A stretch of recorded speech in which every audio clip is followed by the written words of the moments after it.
Subscribe कीजिए सेविसर academy को और प्रेस कीजिए bell icon for more updates. दोस्तों, ज्ञान वार्तालाप के अंतर्गत जो मैंने आज का वाक्य लिया है वो वाक्य ये है कि कभी कभी शेयर बाजार 2 कदम आगे और 3 कदम पीछे चला जाता है। Sometimes stock market takes 2 steps forward and 3 steps backward. हाँ दोस्तों, और मैं जो अब ये वाक्य लिया हूँ ज्ञान वार्तालाप के अंतर्गत, ये अपने आप में ही वर्तमान में यही स्थिति परिस्थिति है दोस्तों। अगर आप ध्यान दें तो ये जो मैंने वाक्य लिया है अभी का एक करंट एग्जाम्पल ही है जो वर्तमान में चल रहा है।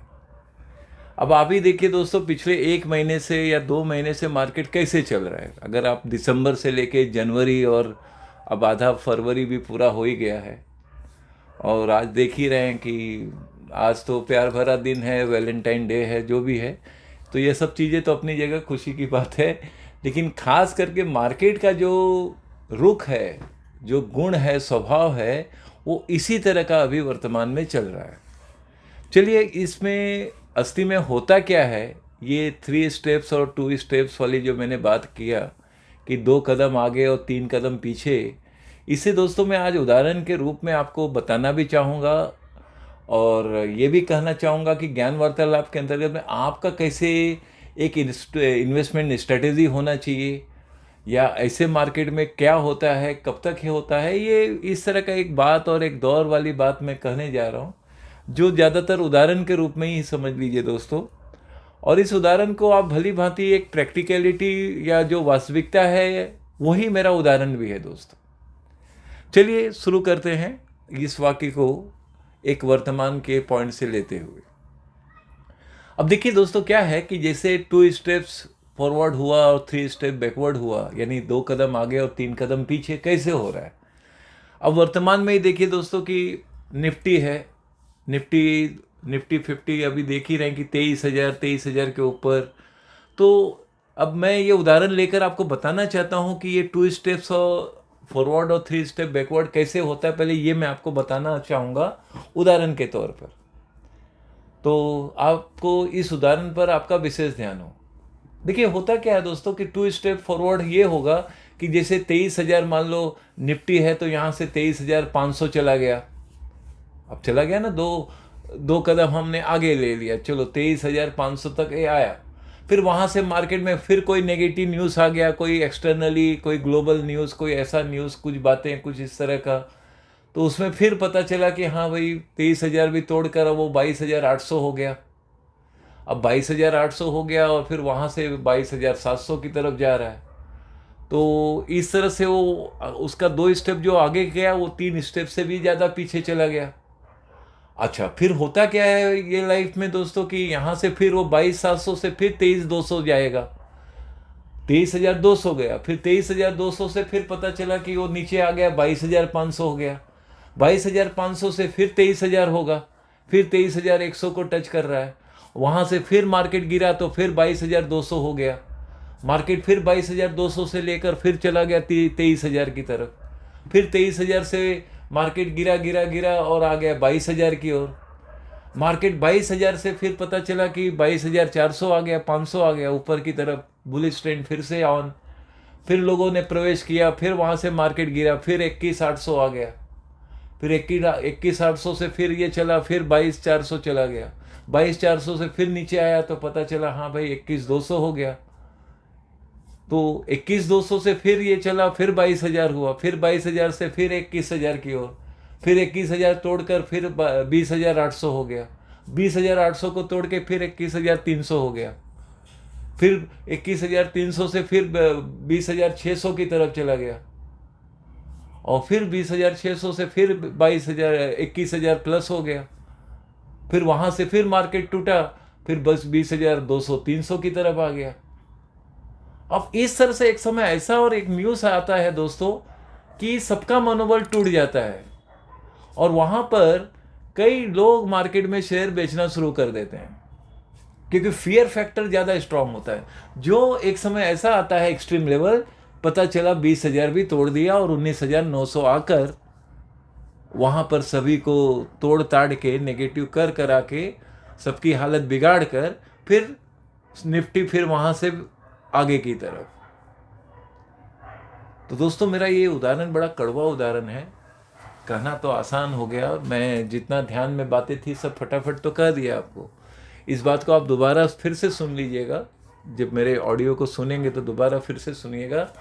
तो यही वर्तमान, अच्छा अब मैंने जितने ये पॉइंट आपको बताए, ऊपर और नीचे, फॉरवर्ड और बैकवर्ड दोनों जो बताया दोस्तों, अब ये सब होने में दोस्तों होगा क्या कि मार्च चला जाए, अप्रैल चला जाए, मई चला जाए, तो ये सब 2-3 महीने में अगर मार्केट नेगेटिव रूप धारण किया तो इसी तरह से होगा दोस्तों। फिर एक समय आएगा कि हाँ भाई चलो मई का महीना आ गया और ये मैंने जो कहा वो वास्तविकता हो रहा है या होगा, इस तरह की बातें हो सकती है दोस्तों। तो ऐसे में अब ये सब तो हो गया जो होना है।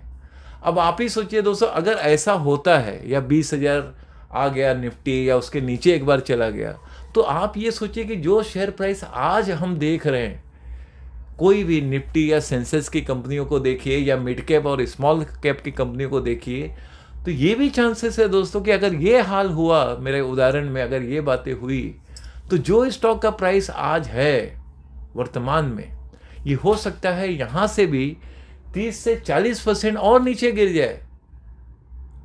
ये हो सकता है कह रहा हूँ दोस्तों, होगा ऐसा नहीं कह रहा हूँ। तो ऐसे में हमें फिर क्या करना चाहिए एज एन इन्वेस्टर, वो बातें मैं ज्ञान वार्तालाप में आपको कहने जा रहा हूँ, आपका विशेष ध्यान हो।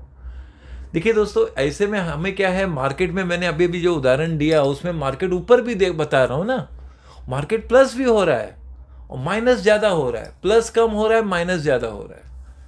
तो ऐसे में हमें क्या देखना है कि कोई आपने क्वालिटी स्टॉक लिया, पर्टिकुलर किसी स्टॉक को आपने खरीदा, जैसे मेरे पिछले ऑडियो में मैंने एग्जांपल टीसीएस का लिया था, आपको अच्छे से आपने सुना भी होगा, ध्यान भी दिया होगा।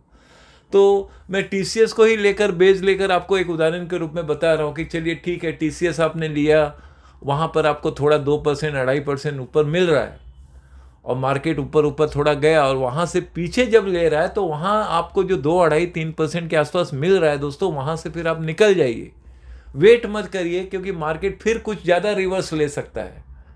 तो आपको फिर ये वेट करना है कि क्या वो 4,000 तोड़ेगा या उसके नीचे आएगा।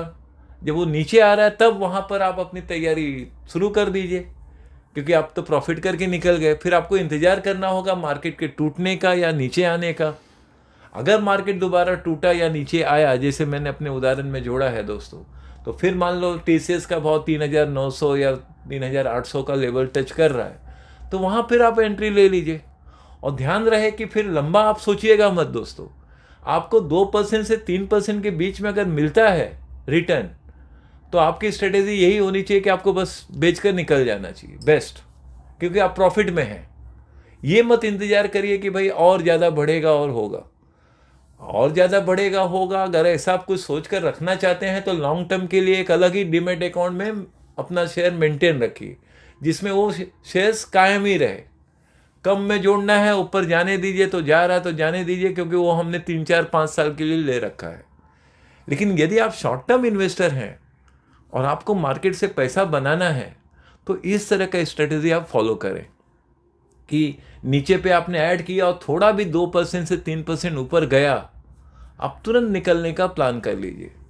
नहीं तो अगला वेटिंग में हो सकता है मार्केट दूसरे तीसरे दिन या उसके आगे वाले दिन में मार्केट ज़्यादा गिर जाए और करेक्शन से क्रैश के मोमेंट पर आ जाए।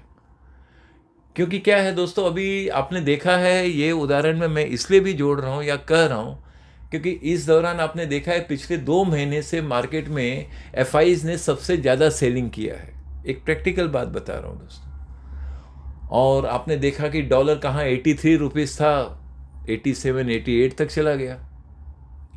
और कुछ तरह उसी तरह से बहुत सारी बातें।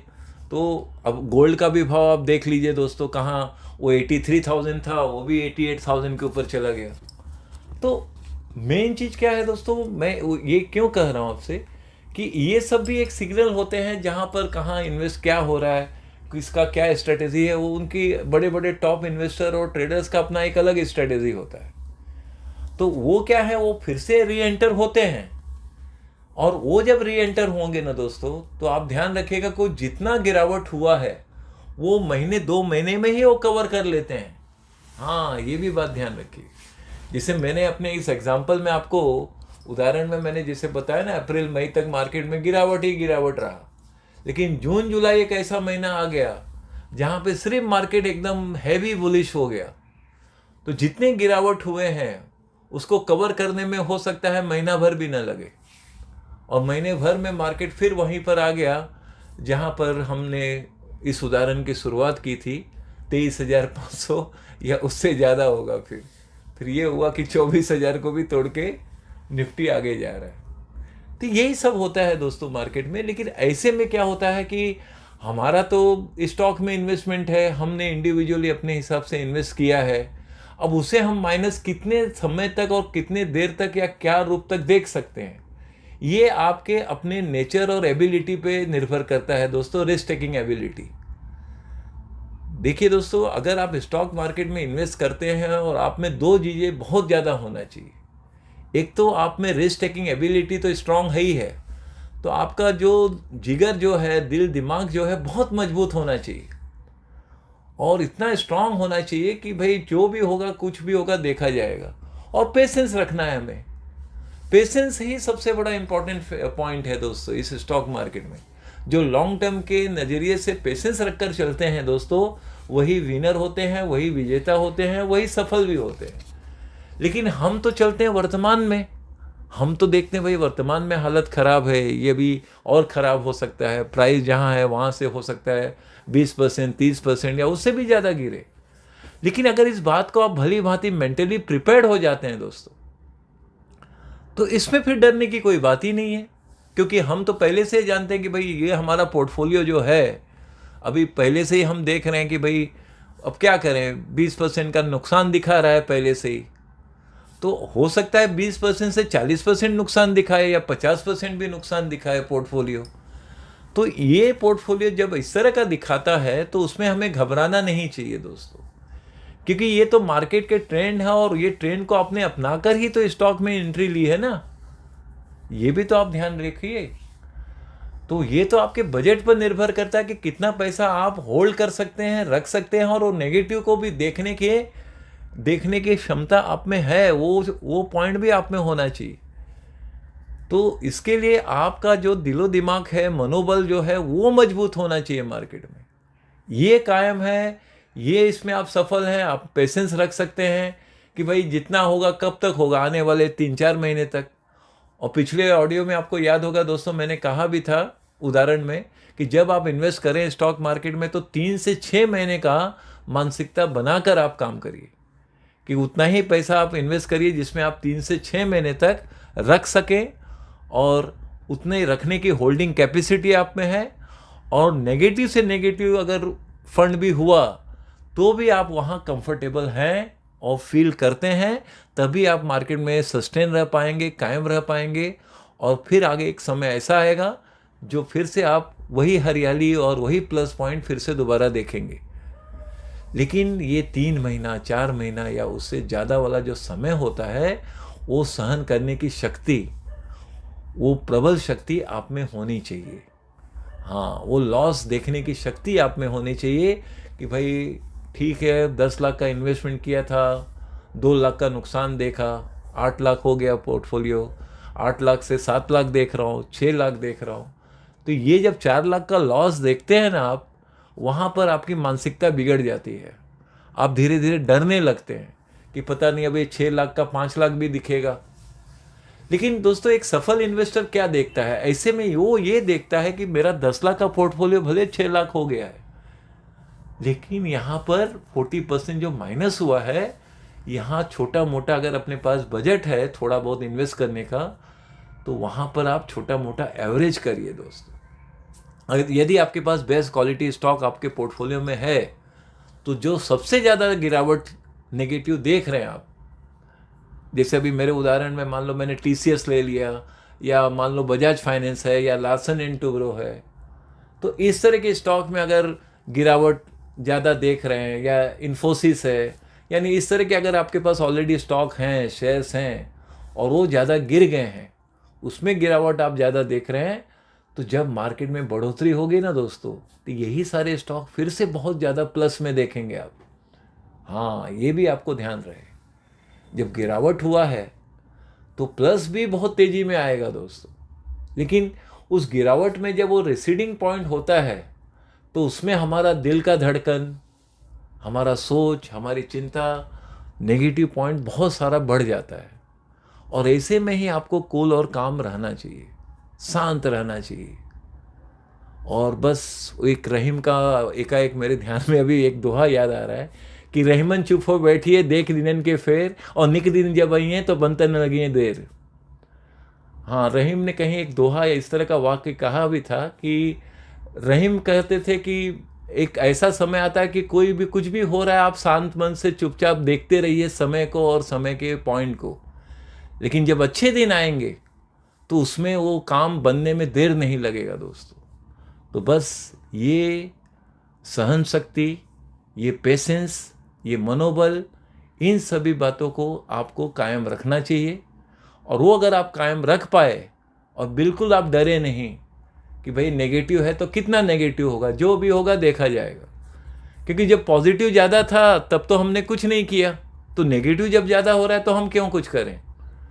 लेकिन मार्केट से हमें ये सीख जरूर ले लेना चाहिए कि जब हम पॉजिटिव में होते हैं दोस्तों, तो उस समय हमारी एक फीलिंग नहीं आती है कि भाई चलो कुछ शेयर्स बेच के प्रॉफिट करें। क्योंकि हम ये सोचते हैं कि क्या ज़रूरत है, रहने दो ना, बढ़ रहा है भाई। 10 लाख का हम पोर्टफोलियो 13 लाख 14 लाख देख रहे हैं, 4 लाख का प्रॉफिट देख रहे हैं, 3 लाख का प्रॉफिट देख रहे हैं, वो फिर वहाँ निकालने की इच्छा नहीं बनती है। ये सोच कर कि अभी क्या ज़रूरत है, चलो चलने दो, देख रहे हैं भाई हो सकता है 15 लाख भी चला जाए। और वास्तव में दोस्तों जब पोर्टफोलियो आपका 10 लाख का 15 लाख होता है तो आप में वो एक्टिव पार्टिसिपेशन नहीं आता है सेलिंग करने का। आपको एक्टिव पार्टिसिपेशन फीलिंग कहाँ आता है, जब वो 10 लाख का 6 लाख हो गया। वहाँ आप सोचते हैं भाई शेयर बेचो, पता नहीं कितना और लॉस हो। नहीं, यहाँ पर आपको और मजबूत होना है। जैसे मैंने थोड़ी देर पहले ही कहा कि अगर आपका बजट अलाउ करे तो थोड़ा बहुत वहाँ एवरेजिंग कर लीजिए दोस्तों। छोटा मोटा जो आपका बजट है, भाई 50,000 का बजट है तो कम से कम 20,000 तो इन्वेस्ट करिए, क्योंकि वो अच्छा खासा नीचे आया है प्राइस। तो जब अच्छा खासा काफ़ी नीचे आ गया है प्राइस, जिस प्राइस से आपने लिया है, वहाँ से हो सकता है वो 40% डाउन हो, 50% डाउन हो, या उससे भी ज़्यादा डाउन हो। तो यदि वो बेस्ट क्वालिटी स्टॉक है तो आपको निश्चित रूप से दोस्तों वहाँ पे 1 या 2 बार एवरेजिंग जरूर करना चाहिए। ऐसा यदि आप करते हैं तो ये पहचान है आपके सक्सेसफुल इन्वेस्टर होने की। तो इन बातों को आपको शामिल करना चाहिए। अपने जो नेचर में नहीं है तो उसको जोड़ना चाहिए दोस्तों। अच्छा, आप ये भी कर सकते हैं दोस्तों कि अपना बजट नहीं है, भाई हमारा पैसा तो सारा लग चुका मार्केट में, अब इतना लगने के बाद हम जब नेगेटिव देख रहे हैं तो अब क्या करें। बस मन को शांत रखकर वेट एंड वॉच पॉलिसी पे चलिए। और वेट एंड वॉच पॉलिसी आपको अप्लाई करना है 3 महीने से 6 महीने। जैसे मैंने पिछले भी बार कहा था, आज भी यही दोहरा रहा हूँ दोस्तों, कि जब आप स्टॉक में इन्वेस्ट कर रहे हैं और वो काफ़ी नेगेटिव देख रहे हैं तो वर्तमान से लेके भविष्य में कम से कम 6 महीना और इंतज़ार करिए दोस्तों। क्योंकि इस आने वाले 6 महीने में बहुत कुछ अंतर परिवर्तन होता है। जब वो परिवर्तन होगा तो वो प्रगतिशील होगा दोस्तों। हाँ, तो जहाँ परिवर्तन है वहाँ प्रगति है। तो ये भी होगा। तो नेगेटिव आए हैं तो ज़्यादा पॉजिटिव भी आएगा। लेकिन जब वो आएगा और उस समय तक अगर आप कायम रह पाए तब तो बहुत अच्छी बात है। लेकिन फिर क्या होता है, फिर एक उतावलापन भी आने लगता है रियल लाइफ में, क्योंकि हमने इतना ज़्यादा नेगेटिव देख लिया है कि वो जब पॉजिटिव थोड़ा बहुत देखते हैं तो वहाँ पर ये इच्छा होती है कि भाई आ गया, चलो शेयर प्राइस हमारे भाव से 5% ऊपर चला गया, बेचो बेचो बेचो। नहीं दोस्तों, ऐसा सब नहीं करना चाहिए। आपने जिस प्राइस पे लिया है वहाँ से 5-10% ऊपर जा रहा है तो थोड़ा बहुत प्रॉफिट करिए, क्योंकि आपने पोर्टफोलियो बनाया है लॉन्ग टर्म के लिए, शॉर्ट टर्म के लिए नहीं होता है जनरली। क्योंकि जनरली दोस्तों जो पोर्टफोलियो हम रखते हैं या कायम रखते हैं वो लॉन्ग टर्म के नज़रिए से होना चाहिए। हाँ, वो बात अलग है कि आपने कुछ स्टॉक में सिर्फ शॉर्ट टर्म में ही आप प्लान किए हैं इन्वेस्ट करने के लिए और शॉर्ट टर्म में ही निकल जाना है, तो वो आपका ऑब्जेक्टिव है, तो उस हिसाब से आप चलिए। लेकिन जो पोर्टफोलियो आप मतलब उसको कायम स्वरूप ये देखना है कि भाई उसको 5 साल 10 साल रखना है मुझे, तो उस स्टॉक को दोस्तों या तो बहुत नीचे आने पे उसको ऐड कर लीजिए, कुछ एवरेजिंग कर लीजिए। फंड नहीं है तो कुछ मत करिए, बस आने वाले 3 से 6 महीने इंतज़ार करिए। यही सबसे बेस्ट पॉलिसी होगा और यही सही तरीका होगा अपने पोर्टफोलियो को पॉजिटिवली मेंटेन रखने का, कायम रखना है। तो ये चीज़ें ज़रूरी है दोस्तों। तो ये गुण और ये स्वभाव अपने लाना है और लाना चाहिए। यदि आप स्टॉक मार्केट में इन्वेस्ट कर चुके हैं या आपका बड़ा पैसा लग चुका है मार्केट में और अच्छे स्टॉक में लगा है, तो बिल्कुल आपको डरना नहीं है। हाँ, ये है कि हमें 3 महीने 6 महीने इस तरह से कुछ ज़्यादा नेगेटिव भी देखने पड़ेंगे, तो उसके लिए भी मेंटली अगर आप प्रिपेयर्ड हैं पहले से ही, तो डरने की कोई बात ही नहीं है दोस्तों। क्योंकि हम तो पहले से जानते हैं कि भाई यहाँ से भी स्टॉक हो सकता है 20-30% और गिरे, तो गिरे तो गिरने दीजिए। और उस समय अगर हमारा आने वाले भविष्य में माने 2 महीने 3 महीने के बाद अगर मार्केट बहुत ज़्यादा गिरता भी है और हमारा छोटा मोटा बजट है इन्वेस्टमेंट करने का, तो वहाँ थोड़ा बहुत इन्वेस्ट जरूर करिए और वहाँ आप कोशिश करिए कि थोड़ी बड़ी रकम डाल सकें तो अच्छी बात है। क्योंकि एक्सट्रीम लेवल पर अगर आप थोड़ी बड़ी रकम डाल सकते हैं, जैसे मैंने अभी उदाहरण में 50,000 का उदाहरण जो लिया दोस्तों, उस उदाहरण में ये देखिए कि अगर आपके पास उसमें 50,000 है और मार्केट काफ़ी नीचे आया है, निफ्टी मान लो 20,000 जो मैंने अभी उदाहरण दिया, 20,000 कुछ पॉइंट ऊपर है, 20,100-200 चल रहा है, तो वहाँ पर दोस्तों आप 50,000 में से 40,000 इन्वेस्ट करिए। मैं तो ये कहूँगा वहाँ पर, क्योंकि आपके पास अच्छे स्टॉक हैं और उस स्टॉक में काफ़ी गिरावट आया है और ये गिरावट को समाप्त होने में भी समय नहीं लगता है, ये भी बात है दोस्तों। तो बस मैं मानता हूँ दोस्तों, जो मैं आपको ज्ञान वार्तालाप के अंतर्गत ये जो मैंने आज का वाक्य लिया, उसको आपने भली भांति समझ लिया होगा और कुछ हद तक इसे फॉलो भी करेंगे। और बस इस तरह से इन बातों को अगर आप फॉलो करते हैं तो आप सदैव सफल रहेंगे दोस्तों। और क्या कहें दोस्तों, आपको तो मालूम है हमारे कार्य विषय के बारे में। उससे संबंधित जो भी आपको जानकारी चाहिए व्हाट्सएप में मैसेज कीजिए, आपको सारी जानकारी प्राप्त हो जाएगी। चलिए फिर मिलते हैं।